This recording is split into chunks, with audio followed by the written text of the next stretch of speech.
ഇപ്പോൾ ശരിക്കും ഒരു കോളേജ് സിസ്റ്റം പോകേണ്ടത് കോളേജിൽ ജോയിൻ ചെയ്യുന്ന ടൈമിൽ ആ സ്റ്റുഡന്റിന് ഒരു പ്രൊജക്ട് ആയിരിക്കണം കോളേജ്. അതെ. And end of this college time ആ പ്രൊജക്ട് ആവാം, ബിസിനസ് ആവാം, അത് എന്തായാലും ആ സ്റ്റുഡന്റ് കോളേജിൽ നിന്ന് ഇറങ്ങുമ്പോൾ ആ പ്രൊജക്ട് ഫിനിഷ് ചെയ്യുക, അല്ലെങ്കിൽ ആ ബിസിനസ് സക്സസ്ഫുള്ളി റൺ ചെയ്തിട്ട് കാണിച്ചിട്ട് വേണം പുറത്തേക്ക് ഇറങ്ങാൻ. ആ ഒരു രീതിയിലുള്ള ഔട്ട്കം ബേസ്ഡ് ലേണിംഗ് അല്ലേ നമുക്ക് വേണ്ടത്? ഔട്ട്കം ബേസ്ഡ് ലേണിംഗ് ആണ് ഇപ്പം നാഷണൽ എഡ്യൂക്കേഷൻ പോളിസിയും ഇപ്പം ഈ NEP-യുടെ ഒക്കെ മെയിൻ എയിം എന്ന് പറയുന്നത് ഇപ്പം എല്ലാ എഡ്യൂക്കേഷനും ഔട്ട്കം ബേസ്ഡ് എഡ്യൂക്കേഷനിലേക്ക് വരുന്നത്. പക്ഷേ ഈ ഔട്ട്കമ്മിനെ പ്രോപ്പർലി ഡിഫൈൻ ചെയ്യുന്നതും മെഷർ ചെയ്യുന്നതിലും നമ്മൾ ഇപ്പോഴും പുറകിലാണെന്നാണ് ഞാൻ വിശ്വസിക്കുന്നത്. ബട്ട് ഐ ബിലീവ് ഇൻ ഒരു next 5 years we would find some visible changes. നമ്മൾ കാണും, കുറച്ച് ചേഞ്ചസ് കാണും. പക്ഷേ ഇപ്പോൾ അസ്ലം ചോദിച്ചതുപോലെ ഒരു പ്രോജക്റ്റ് നൽകി അതിനകത്തുള്ള സക്സസ്സിലൂടെ മുൻപോട്ട് പോവുക എന്നുള്ള റെവല്യൂഷണറി എഡ്യൂക്കേഷൻ സിസ്റ്റങ്ങൾ ഇന്ന് പല പ്രൈവറ്റ് യൂണിവേഴ്സിറ്റീസും സ്റ്റാർട്ട് ചെയ്തിട്ടുണ്ട്. So there is a hope. പക്ഷേ കേരളത്തിലേക്ക് അങ്ങനത്തെ ഒന്നും എത്തിയിട്ടില്ല. ഒരു പ്രൈവറ്റ് യൂണിവേഴ്സിറ്റീസിന്റെ ബില്ല് ഒരു പാസ്സാകാത്ത ഒരു സംസ്ഥാനമാണ് കേരളം. അപ്പോൾ നമുക്ക് എങ്ങനെ പറയാൻ പറ്റും ആ പ്രൈവറ്റ് യൂണിവേഴ്സിറ്റി സെറ്റ് ചെയ്തിട്ട് അതിലൊരു റെവല്യൂഷണറി എഡ്യൂക്കേഷൻ വരുമ്പോൾ എന്ന് പറയുമ്പോൾ നമ്മുടെ വിദ്യാർത്ഥികൾ കേരളം വിട്ട് പഠിക്കാൻ പോകുന്നു, ഇന്ത്യ വിട്ട് പഠിക്കാൻ പോകുന്നതിനെ കുറ്റപ്പെടുത്താൻ സാധിക്കില്ലാത്തതിന്റെ കാരണങ്ങൾ ഇതാണ്. ഒന്ന്. രണ്ടാമത്തത്, നമ്മൾ ഇങ്ങനത്തെ കോഴ്സുകൾ ഇപ്പം ഇവിടെ വളരെ ഇമ്പോർട്ടൻ്റ് ആയിട്ടുള്ള ഒരു ആളുകളെ നമ്മൾ വിട്ടുപോകുന്നത് നമ്മുടെ അധ്യാപകരാണ്. സത്യം പറഞ്ഞാൽ അധ്യാപനം, ഞാൻ ഒരു കരിയർ കൺസൾട്ടൻ്റായി ഞാൻ പറയും ഏറ്റവും ടഫായിട്ടുള്ള ജോലികളിൽ പറയുന്ന അധ്യാപനമാണ്. പക്ഷേ ആ അധ്യാപകരെ കാലഘട്ടത്തിനനുസരിച്ച് നമ്മൾ മാറ്റം കൊണ്ടുവന്നിട്ടുണ്ടോ? അവരുടെ തൊഴിൽ മേഖലകളല്ല, തൊഴിൽ മേഖലകൾ മാറി. എന്നാൽ അധ്യാപനത്തിന് എന്ന് പറയുന്ന പ്രവൃത്തിയിലെ മാറ്റങ്ങൾ ഇപ്പോഴും വലുതായിട്ട് വന്നിട്ടില്ല.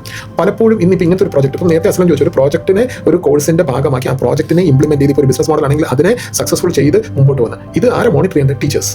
ഇവർക്കുള്ള ഇൻഡസ്ട്രിയൽ എക്സ്പോഷർ എന്താണ്? 90% നമ്മുടെ കോളേജുകളിലെ അധ്യാപകരെ അക്കാഡമിഷ്യൻസ് ആണ്. ഇവർ പ്യോർ അക്കാഡമിഷ്യൻസ്. അതായത് ഇവർ BA അല്ലെങ്കിൽ BSc MSc UGC നെറ്റ് ഇതൊക്കെ ക്രാക്ക് ചെയ്തിട്ട് അതായത് പഠിപ്പിക്കാൻ കഴിവ് അവർക്കുണ്ട്. അത് വെച്ചുകൊണ്ടാണ് ഇവർ വരുന്നത്. ഇവരുടെ ഇൻഡസ്ട്രിയൽ എക്സ്പോഷർ ഇല്ലാണ്. പലർക്കും ഇൻഡസ്ട്രിയൽ എക്സ്പോഷർ ഇല്ല. ഇപ്പം നാഷണൽ എഡ്യൂക്കേഷൻ പോളിസിയിലൊക്കെ മാറ്റങ്ങൾ കൊണ്ടുവരുവാണ്. അതായത് നിങ്ങൾക്ക് ഇൻഡസ്ട്രിയിൽ വർക്ക് ചെയ്തിട്ട് വന്നിട്ട് നിങ്ങൾക്ക് വേണമെങ്കിൽ അധ്യാപകരാകാം. ആ ഒരു ഇൻഡസ്ട്രിയൽ എക്സ്പീരിയൻസിനും ഒരു അധ്യാപന എക്സ്പീരിയൻസ് ആയിട്ടൊക്കെ കണക്കാക്കണമെന്നൊക്കെ ഇതുണ്ട്. അപ്പോൾ ഇൻഡസ്ട്രിയിലേക്ക് വരേണ്ടവരെ ഇൻഡസ്ട്രിയൽ എക്സ്പീരിയൻസ് ഇല്ലാത്തവർക്ക് എങ്ങനെ പഠിപ്പിച്ചെടുക്കാൻ പറ്റും? ആ ഒരു ഗ്യാപ്പ് വിദ്യാർത്ഥികളിൽ ഉണ്ടെങ്കിൽ അതിന്റെ 4 ഇരട്ടി ഗ്യാപ്പ് അധ്യാപകരിൽ ഉണ്ടാകത്തില്ലേ?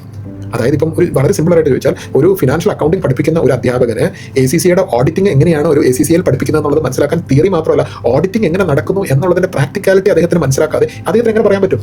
അതുകൊണ്ടല്ലേ ഇങ്ങനത്തെ കോഴ്സുകളെല്ലാം പലപ്പോഴും പ്രൊഫഷണൽസ് ലൈക്ക് CA-കാരും അല്ലെങ്കിൽ ഇങ്ങനത്തെ ഓഡിറ്റേഴ്സും കുറച്ചുകൂടെ ബെറ്റർ ആയിട്ട് പെർഫോം ചെയ്യും റാദർ ദാൻ ഒരു ട്യൂഷൻ ടീച്ചറോ അല്ലെങ്കിൽ പറ്റില്ല. അവിടെയാണ് നമ്മുടെ അധ്യാപകരെ ഞാൻ ഒരിക്കലും ഇകഴ്ത്തി കാണിക്കുകയല്ല. പക്ഷേ കാലത്തിനനുസരിച്ച് നമ്മുടെ അധ്യാപകർക്ക് ഇൻഡസ്ട്രിയൽ എക്സ്പോഷർ കൊടുക്കേണ്ടതും, എൻ്റെ ഒരു പേഴ്സണൽ അഭിപ്രായത്തിൽ അധ്യാപനത്തിനകത്ത് ഒരു 35 വയസ്സിന് മുമ്പ് അധ്യാപകനാകാൻ ആഗ്രഹിക്കുന്ന ഒരു വ്യക്തി മിനിമം 3 മുതൽ 4 വർഷം അയാളുടെ വിഷയവുമായി ബന്ധപ്പെട്ട തൊഴിൽ മേഖലയിൽ വർക്ക് ചെയ്തിരിക്കണം. അയാൾക്ക് അപ്പോഴേ ഒരു ഇൻഡസ്ട്രിയൽ എക്സ്പോഷർ കിട്ടത്തുള്ളൂ. ഇതില്ലെങ്കിൽ അദ്ദേഹം കുറേ തിയറിറ്റിക്കൽ ഇത് കിട്ടും.